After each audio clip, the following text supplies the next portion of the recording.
O que poderia motivar Judas a trair o Filho de Deus?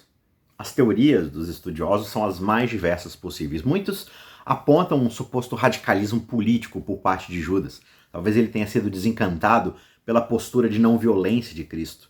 Judas, nós imaginamos, esperava uma revolta e ele fica decepcionado com essa postura pacífica de Cristo e acaba traindo ele. Essa é uma suposição que até faz algum sentido, é bem fascinante, só que ela é ao mesmo tempo infundada e bastante redundante. A Bíblia nos diz exatamente por que Judas traiu Jesus.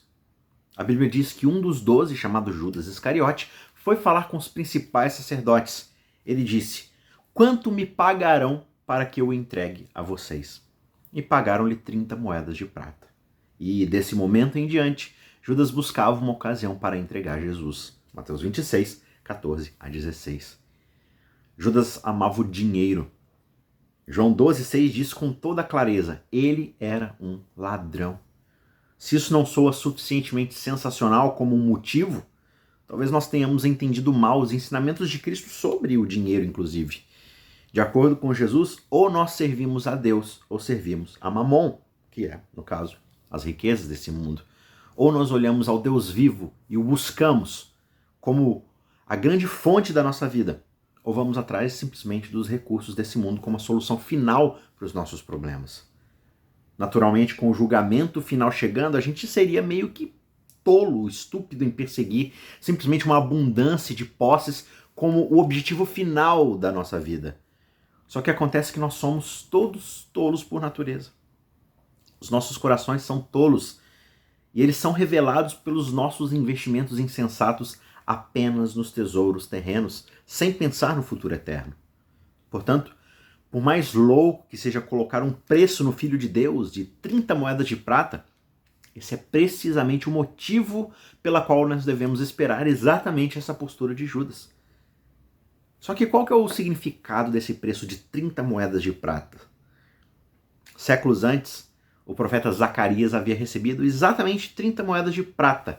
Esse era o preço pelo qual ele estava sendo cotado, lá em Zacarias 11, verso 13.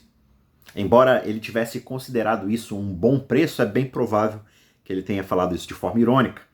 Tudo que ele faz com esse valor é jogar o dinheiro lá na casa do Senhor para que o oleiro o recebesse e fizesse bom proveito com aquele dinheiro.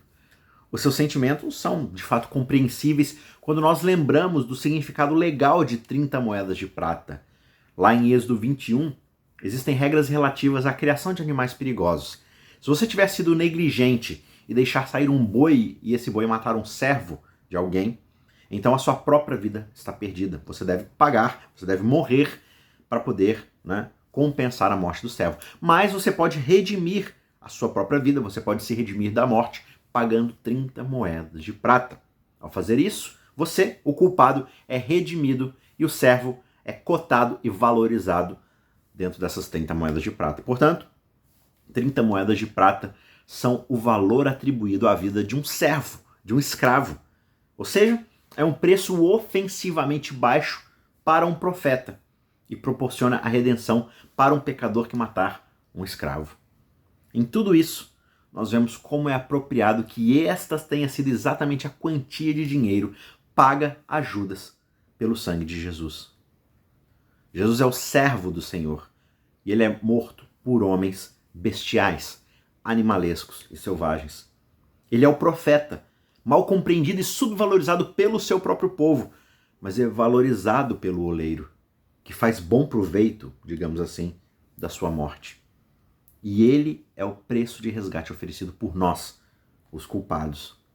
Um resgate infinitamente mais precioso que a prata ou o ouro. Como disse o apóstolo Pedro, sabendo que não foi mediante coisas perecíveis como prata ou ouro que vocês foram resgatados da vida inútil que os seus pais lhes deixaram, mas pelo precioso sangue de Cristo, como de um cordeiro sem defeito e sem mácula. Esse é o preço da nossa salvação e Jesus o pagou de bom grado.